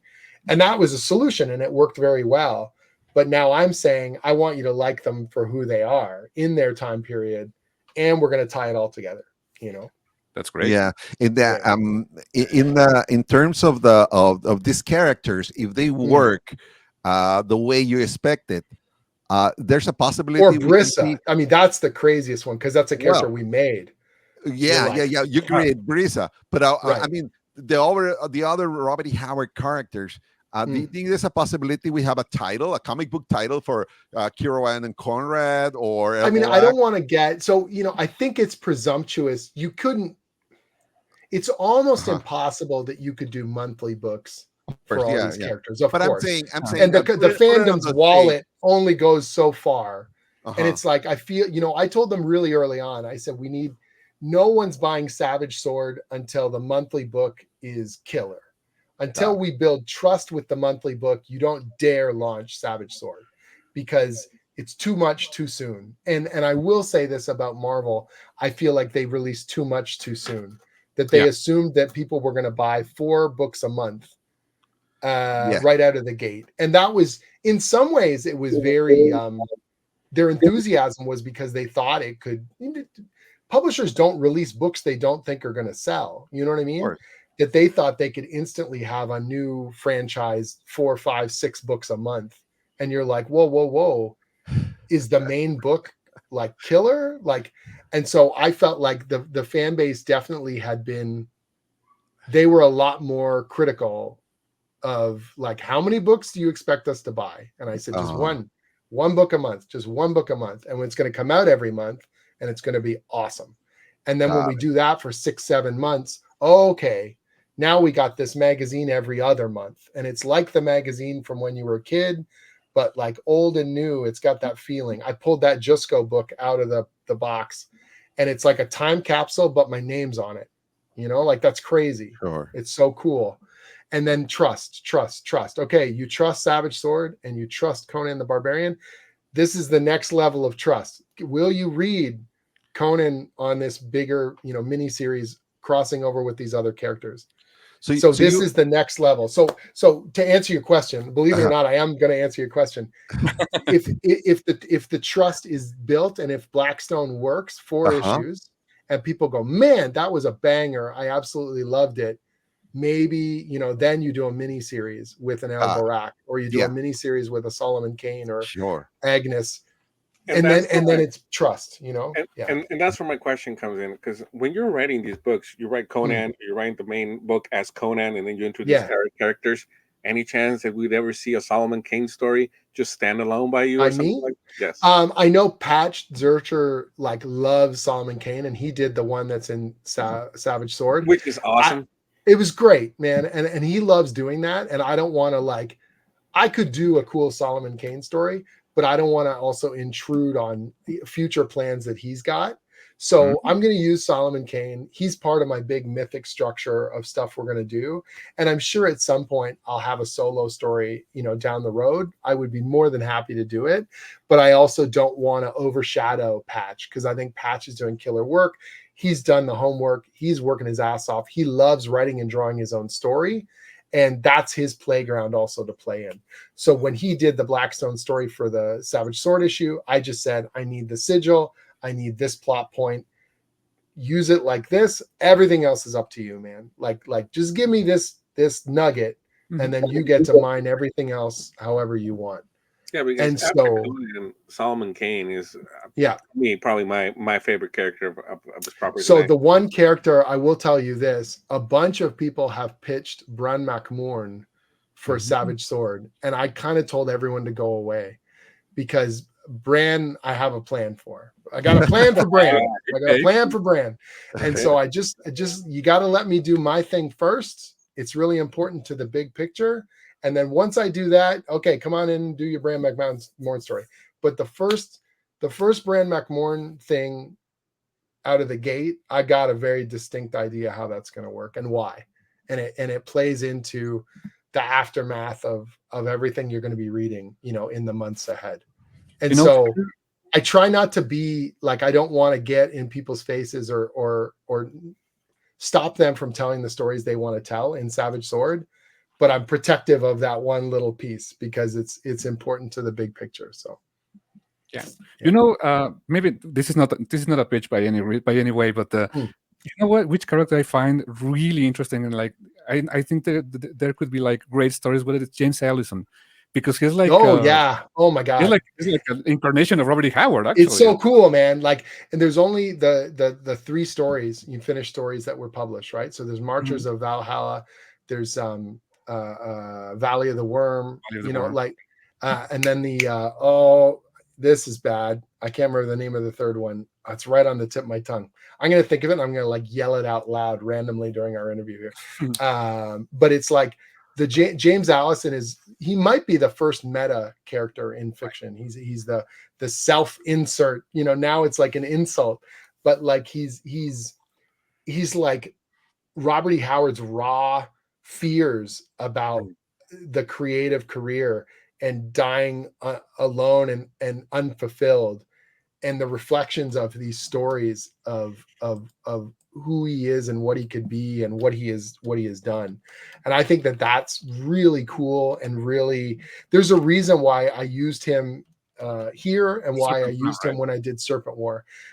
Serpent War is very different from Blackstone. You'll definitely say there's similar characters being used, so of course there's going to be some you can compare and contrast, but it's different format. It was done under different auspice, and just such a different structure that we were sort of putting into it. And so for me, it's like but James was always at the core of that too, because I felt like he spoke to something very specific about Howard and about writing and about storytelling, One of the things that I'm glad that Titan Comics had the rights for Conan. It's I was so excited when I saw Conan and Marvel, but when I was reading Avengers, Savage Avengers, okay. So one of the things that I mean, it's kind of bittersweet. It was cool, but at the same time, I said, this is not correct. When I saw Jerry Conan, Dugan, you know what, Jerry? Here's the thing. I know the series has got it's divisive amongst the fans. It's divisive. I think Jerry wrote the hell out of it. I think it was a ton of fun. And here's what it is for me. If that was the only book you were getting every month with Conan, I could understand you being frustrated, where you're like, man, I want this guy in the Hyborian age. I want ass. But it was additive. It was extra. If you liked it and you wanted to see him confronting, I liked it a lot too. I thought it was super fun. It's an Elseworlds, yeah. It's an Elseworlds, yeah. Conan running around in different situations. Patch drew the hell out of it. Jerry wrote the hell out of it. It's fun. It doesn't take anything away from the regular Hyborian stories. If they did the 2099 one shot, and it's like it's sci-fi, weird future fun, and you're like, dude, more power to you. If that gets someone in the door, if they're a Wolverine fan, Punisher, Venom, Avengers fan, and they're like, I never would have read Conan, but they pick up Savage Avengers and now they want to read about that barbarian. mission accomplished. You've Right. done Yeah. the job. You've One done of the job. things that I really like about Dugan, it's this conversation with Oh between yeah, Conan the and Doom stuff's Dr. great. Doom. It's So great. this is Yeah, awesome. Yeah, You know, the idea. I think to see- even the fans that didn't like the book, that's the scene that Yeah. it feels I mean, very Conan. what I'm trying to say, it's I like things like this. But Sure, it was kind of weird seeing Conan with a gun machine of instead of a course, sword. But of at the course. same time, when I see this conversation in the table, in the dinner table with It feels right. It Dr. feels Doom, in it feels character. amazing. And I like that of Dugan. I like this Yeah, writing. me too. I think Jerry did a great job. But, Here's but the at thing. the same time, when I saw that Conan image with the machine gun, I said, "Oh my God, where's the sword?" And then I remember the sword now is in Jim's power because you had a sword, right? Boy, have I got a sword. Hold on. Oh, you're gonna show? Oh my God, you're gonna show us a sword. Yeah, man. So, that's so cool.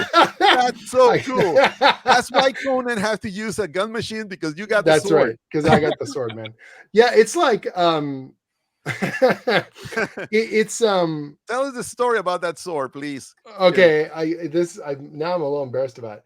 So, you know, as soon as the book was doing well, we started moving from Jim's got a long-term plan and we hope it works out. You guarantee you for 12 issues, you're going to get a year. If it goes longer, great. And I said, if it goes longer, you know, we got to negotiate a long-term contract. You guys should give me a sword. That was the joke, you know? Oh, okay. And then we started negotiating, and the lawyers get involved and the contract, you know, points go back and forth and all the things.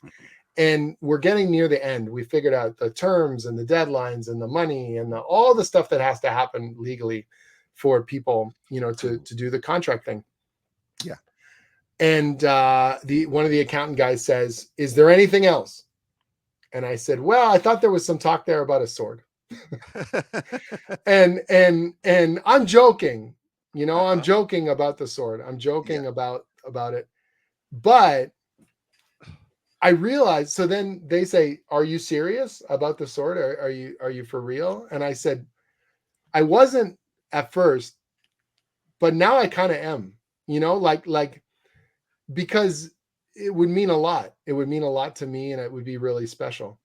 And they joked and they said, "Well, Jim, you know, we're paying you quite well. You could buy your own sword." And I said, "But if I buy it, it doesn't mean the same thing. You didn't earn it. The term, you know, they didn't bequeath it to you. You know what I mean?"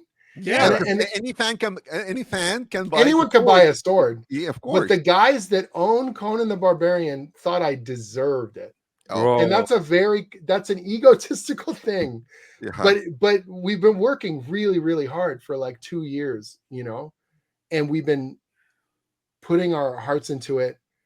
And I don't know. It just felt right. And I just said, yeah, I want this sword. It's like it stayed in there. And the next thing I knew, you know, they were talking, "Jim, we can't bring it to San Diego.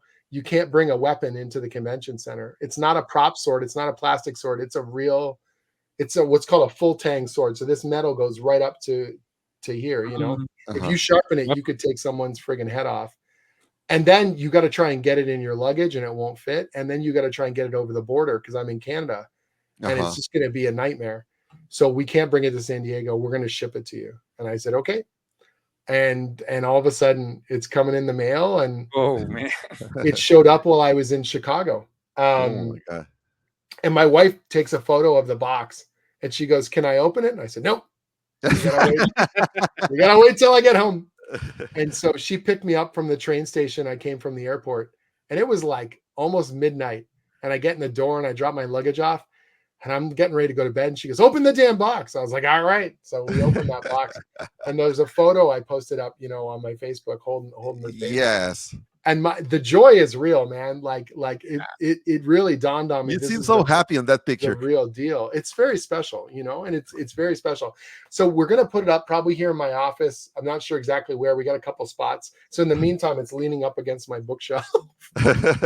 And yeah, it feels really, really special. I joked with them.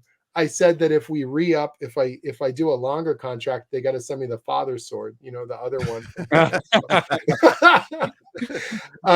It's really cool. And so many friends reached out, really heartfelt, and my relatives who don't even follow my writing career were super excited. My dad's not a nerd at all. And he's like, how much is one of those swords? And I was like, Dad, it's more than you think. You don't want to buy one. Trust me. I'm so glad you got your sword finally. Yeah, man, it's very cool. It's like I said, it's very special. What a crazy ride, That's like what a ridiculous. How did this happen?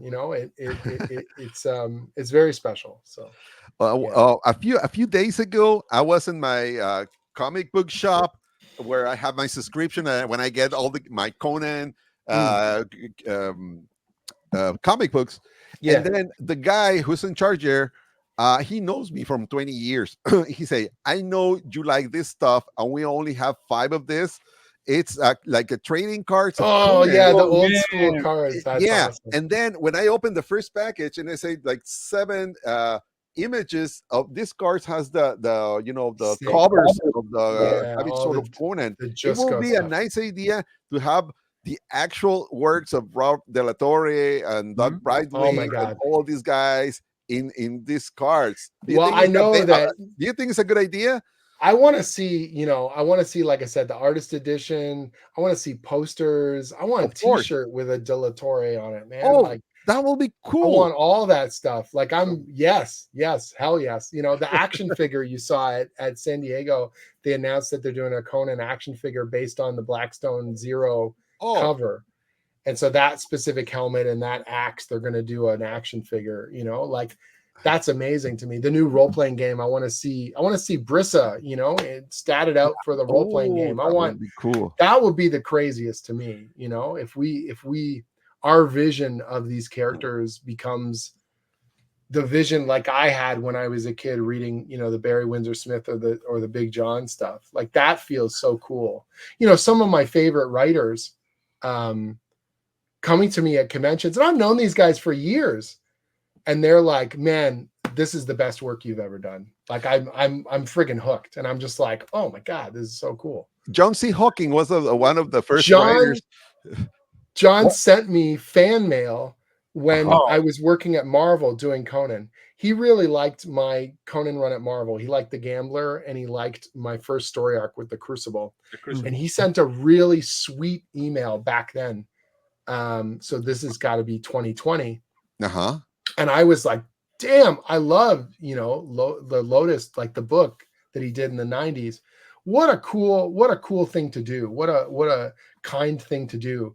Because a lot of authors, you can get really protective. You think you're the only one that knows, you're the only one that can do it, or your ego, you get all freaked out. Like, wait, this is my thing. And he's always been cool. That guy's amazing. And his writing rocks. That City of the Dead kicks ass. Yeah, I really like it. I spoke to him in the Robert E. Howard days, and I asked him if there's a chance to see this City of the Dead book, but in the version of Savage Sword or something. Oh, that'd be so cool. I would love to see more adaptations of that. I would love to see it. I was talking to John and I said, man, I would love for you to do some comics. And he goes, I don't even know how. And I said, you can learn, good story, good characters. Like Jeff Shanks did a story in the Savage Sword. Yes. And that was like, we were brainstorming a bunch of stuff around Blackstone. And then he was saying, who do we get to write the Kieran and Conrad? And I said, I think you should do it because you've got a good head for those characters and you can do it really well. And now, now he's got comic book credit. I think he's got the bug now. He wants to pitch more stories, which is great. That was his first comic book story? First comic book story. Now, I like really worked side by side with him. So he sent me an outline for the story and it was great. Outlines relatively easy. Here's the events, here's what's going to happen. Then we broke it as a comic. You have this many pages. Where are the beats of the story? What are the scenes? And then he sent it back to me and I said, look, you can make the impact a little better here. You can move this over there. You've got the information, but visually, how are we presenting it in a comic, right? Because it's a visual medium.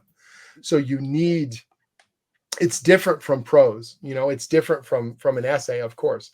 Yeah. And so I essay. kind of walked him through that stuff, and he had a much greater appreciation for how comics are different from a screenplay or regular prose writing by the end of it. And that's cool. I'm glad I was able to sort of like, he knows how to tell a story, he knows what's exciting, but now it's like the specific things. And then when the artwork came in from the artist, Chris and Jeff and I all got the art, and we all gave feedback, so I could teach Jeff sort of the language of comics, like how we can enhance the visual scenes or whatever, So, wow. Crash course, writing with Jim, that's awesome. Yeah, it was super fun, and he sent me this photo of when the issue came. He got his, and he's holding this copy like a proud papa, whatever. And he's like, my first comic book. And I said, first of many, and we laughed about it. It was very nice. That's very cool. Great. I don't know if you guys have a final question for Jim. Yeah, anything else I can answer for you? I just had a final question when it comes to prose. Sure. So any chance of you venturing off to write a book? Whoa. Anything's possible, man. There have been some really cool conversations. That's all I can say about that. So, okay. Yeah. He leaves every last page in his comic books. Always like, oh, what's gonna happen? You know what? Like, I gotta tell you, guys like Hawking and Lovegrove, God, that's intimidating. Like they do, they're very natural at it, and I would need to build up a head of steam. That's for sure. I do love doing the short stories in particular, like, because that's what Howard did. And so when I think of a Conan story, I don't think of 100,000 word novel. I think of like 12,000 words that just pulsing every damn beat. Like you read, my God, man. Did you know like Frost Giant's Daughter's like 3,500 words or something? Like it's so short. Like I wrote school assignments that are longer than that. You know what I mean? And it kills. Tower of the Elephants under 10,000 words. Like that's insane to me. Legendary sword and sorcery story under 10,000 words. Like, come on, man. Like.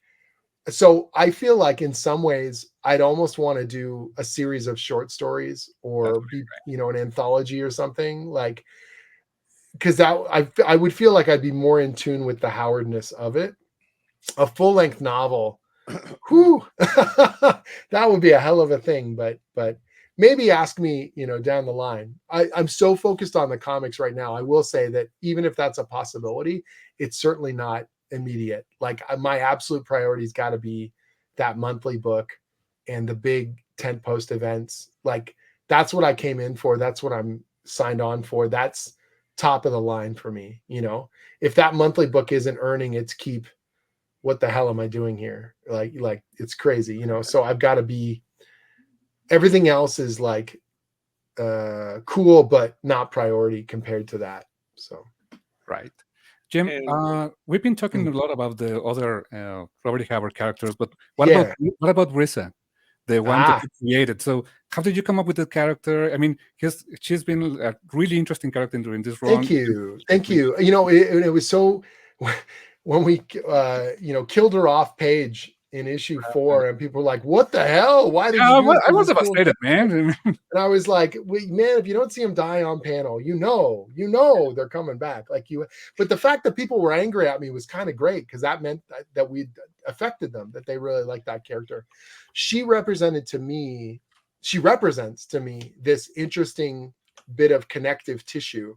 And it's not a coincidence. The Picts are one of the continuous things that Robert E. Howard does, right? So obviously, Brule in the Thurian Age, Bran Macmorn, Brule, Bran, Brissa, they're all part of the same royal lineage. That's by design, right? And they're all Picts. And in the Hyborian Age, in the Conan stories, they've devolved. They're all the Neanderthalic, like savage, intense Picts. And I posited, and Jeff talked, and we talked about it, and I said, are they all like that? And he said, all the ones that Howard wrote about. And I said, but is that all of them? Does it have to be all of them?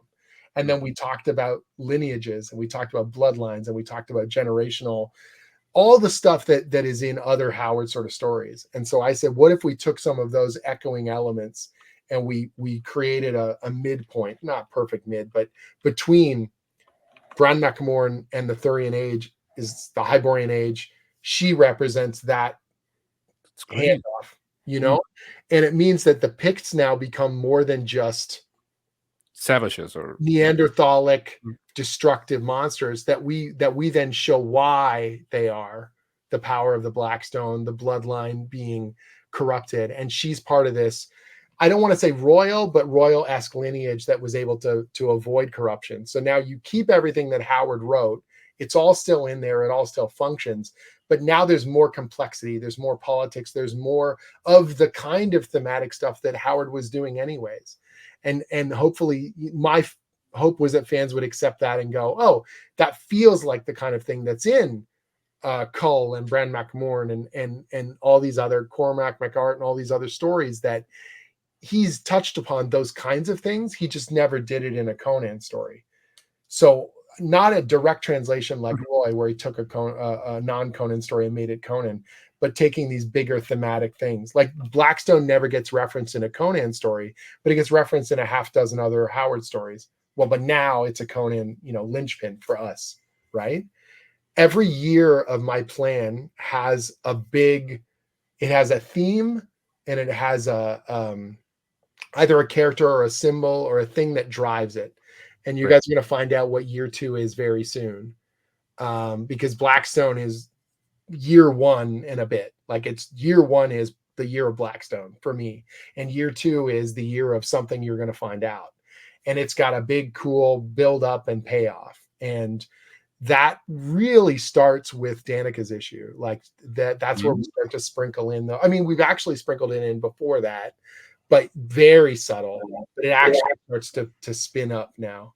So, for example, in issue 1, we showed Battle of Venarium, and then you see that image of Conan with the bear on his back, and we say that he was being tested. He had to test himself against the world. And then in issue 13, you see that bear hunt, right? Right. So a year later, we pay that thing off. So there's a couple more of those that are already in year 1 that you may not have even realized that I sprinkled in there. Words I said, or a particular panel or an image or a thing, and it's going to come back. And it's not important right now because we're trying to do, when Howard wrote Weird Tales, he didn't write it. Conan starts as a king, and then we jump around. Mm-hmm. But what's interesting.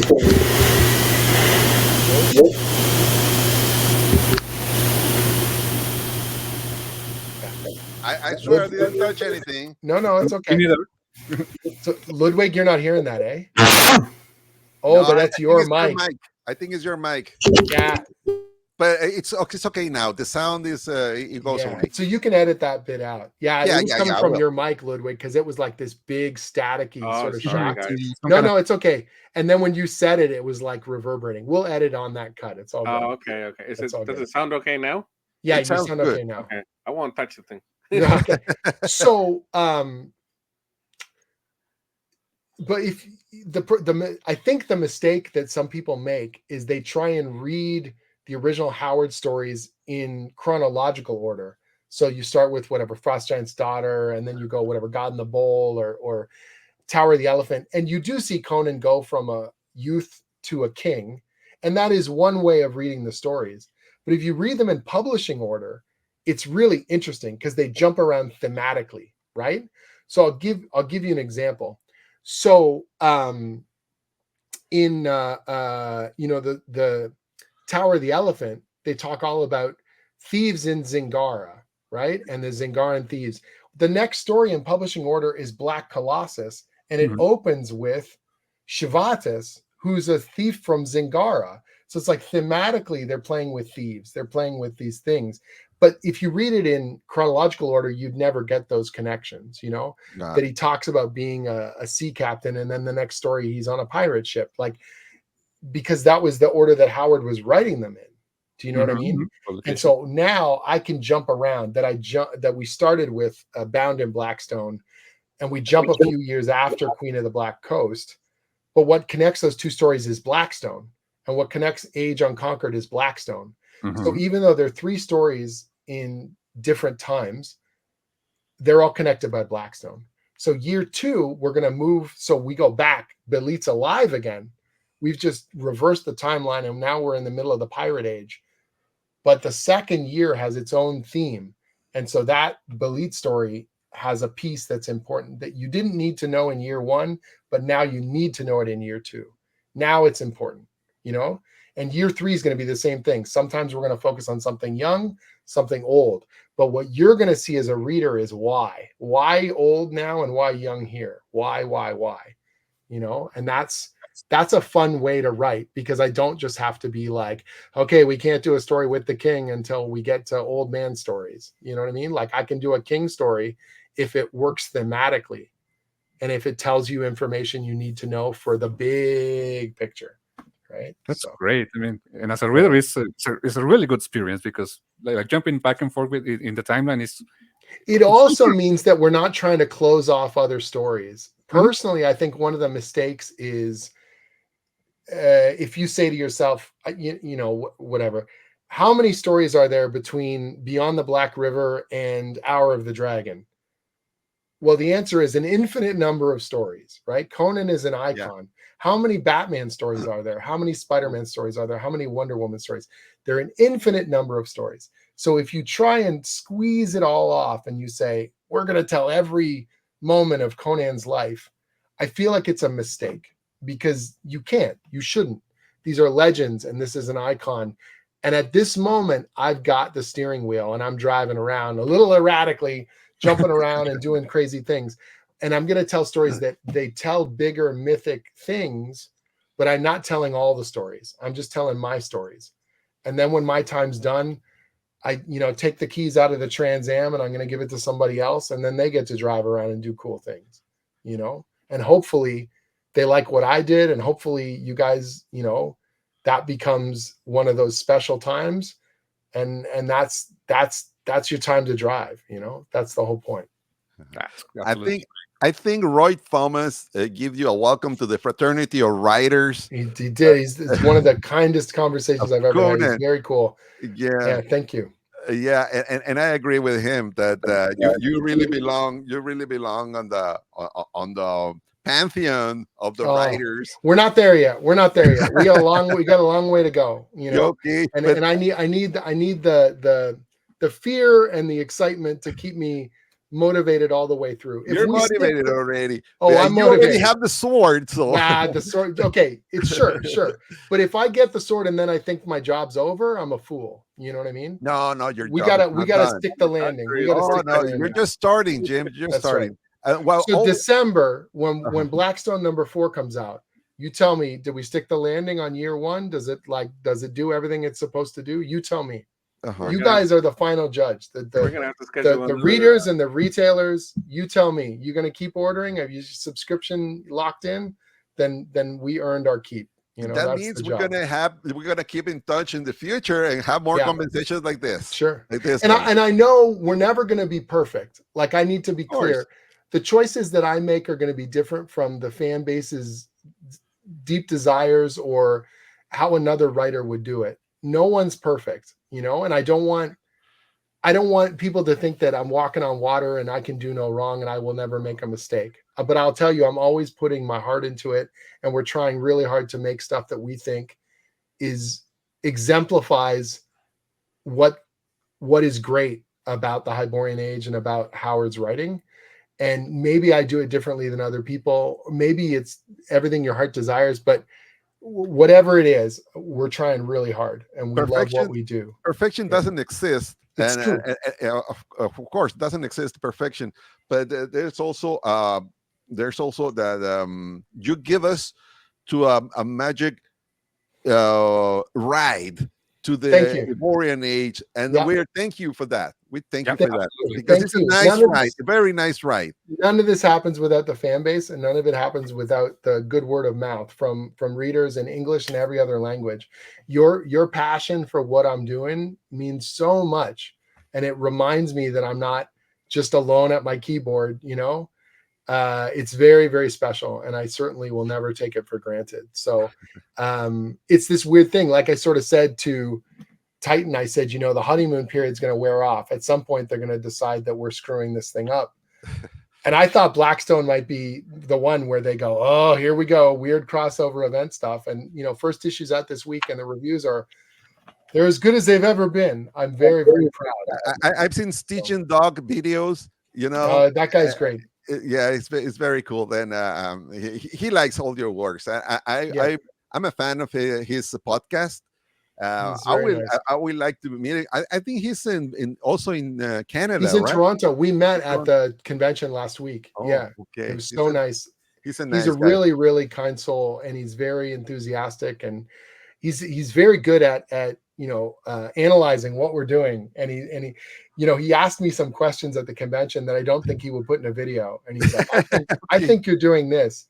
And I was laughing, and he's like, am I right? And I said, you're close, but not. Like, Well, he's a very nice guy. I wish I had the chance to meet him someday. I hope you do. Probably in a Robert E. Howard days right next year. Are you planning to go next year? I don't know. So Jeff and I were just talking about this like last week, because they haven't put the dates down for when they're going to do it. Okay. And depending on which week they're doing it, I don't know if there's going to be other conventions. Because remember, I told you I get that 2025 schedule. Yeah. And so it's like, going to the South, I got to make sure I can fit that into all the other things. And at some point I got to do the work, and hit the deadlines. And like September for me, this month is all writing. Every morning I get up, I'm doing, promotion for Blackstone, and then it's just working. Like literally this afternoon, I wrote a bunch of script. And then after we get off this call, I got to do a letter proof for an issue that's going to go off to print. And so it's like, that's the job. In September, I got to get ahead because I'm not going to get a hell of a lot done by end of October. I'm going to be in England. I can write. I've done it in hotels. I've written on planes, but it's not as much fun as writing at home. I'll tell you, it's a lot harder when you're distracted. What I want to do is I want to go out to a pub, or I want to go to a comic book shop. I don't want to be stuck in my hotel. September is the month of Conan. That's right. Sumerian September, buddy. Sumerian September. It's awesome. And we also in Mexico, we're celebrating Sumerian September with this interview, Jim. And any advice you want to tell to the fans, Conan, about this event? Blackstone #2 is going to blow the top of your head off. Oh. We did something in that issue. People are going to be like, what have you done? They're going to be so I couldn't, I wrote it in the outline and I sent it to Chris and everyone at the Heroic team. And I said to my wife, I go, I wonder if they're going to let me do this. I wonder, and he sends it back and he goes, well, that was unexpected, but we love it. And I was like, all right, let's dig in, man. And here's the thing, stakes, like what's at stake in a story, like what can we afford to lose, or what can you win? That becomes very clear in issue 2. Let's put it that way. Let's put it that way. So if you don't know what's at stake by the end of issue 2, I have not done my job. Okay, we can wait for issue #2 then, because issue #1 was so great. One of the great things that I like is what I love is the sense of dread. We got this building sense of dread. El Borax freaked out, and every time we're going to get more information, we pull away, and we're like turning up the tension over and over and over again. This encounters of El Borax and Kira and Conrad are very, very amazing. Thank you. And a big compliments to Shanks. So I was talking about which characters cross over time wise, and he said, well, El Borax adventures are all in the 20s. And I said, so by 36, he's going to be older. Yeah, but he's still around. Yeah. Mm-hmm. And then I said, well, then they got to meet somewhere. Yeah. And then he said, did you know in Kieran and Conrad, there's something called the Wanderers Club. That's in the Kieran and Conrad stories. The Wanderers Club, I didn't make that up. That's in the original stories. And I said, it's perfect. It's perfect. We're going to use the Wanderers Club. And so I knew they were going to meet, and I knew what had to happen. But then he gave me the last piece. He made it, he gave me this great, that's already in the Howard story. It's just waiting to be expanded upon, Yeah. That's great. That's what teamwork is, man. That's how I was going to say that it's cool that you have Jeff Shanks at your side, telling you all these tips. He makes me look way smarter. I'll tell you what, he's so good. You know, he's a wonderful friend. He's become a real friend. You know, that's what's so nice about this, is that you hope that your colleagues, you get along. You hope that you're simpatico, as we call it, that you're in sync with each other and you're moving in the same direction. But then you hope beyond that you become friends, that this is like a special time. It's almost like we're all on the same baseball team and we're playing the season together, and we gotta see how far we can go in the championships. That's exactly how we feel in Robert E. Howard days. Even it was our first time meeting there, but when we meet you guys, we feel like that. We feel like great. It's such a cool feeling, and you guys, like, it's you're all kind of wrapped up in this thing too, and it feels special too. The conversation. A lot of times in comics, you get reviews of issue 1, issue 2, and then it's like, what's the new thing? And everyone just turns their heads to whatever the new launch is or the thing. Man, issue 14, I get more reviews than most of the other comics I've done were the first issue. Like, it's people they're still excited. They're still talking about it. They're still analyzing it. They're still excited for the future. That feels very special to me. Thank you so much, Jim. Thank you so much for your time, for your words, for sharing all these good stories, and thank you so much for writing Conan the Barbarian and give us these moments of we really enjoy this era, this new age of Conan and Titan Comics, and I hope we're still in touch and talked about when the Battle of the Blackstone ends in issue number 4, and talk about the future projects of Conan. It's going to be cool, man. The future is bright, and we are very, very excited. Kron doesn't care, but I am pumped. Man, it's so awesome. That's awesome. I like that. That's a good quote for a t-shirt. Kron doesn't care. Kron doesn't care. Kron, like, we fail, we are victorious. Doesn't matter. But I'll tell you what, the fandom sure cares, and I sure care. So it's a fun time right now. Thank you so much, guys, for your enthusiasm. I just want to say thank you once again. The last time I was excited to read a Conan book was when I was reading These Little Things. Awesome. 14 or 15. So it's cool, man. And in all these years, this is the first time that I go to my comic book shop like every week and like what's going on, what's coming out. So thank you very much for that. It's a wicked time. Hope to see you soon again. Stay in touch. And more importantly, if you're come down to San Diego, want to visit Mexico, just come a couple of days extra. We'll take you down. That's the thing. Just carving out that extra time, with the schedule, it gets so crazy.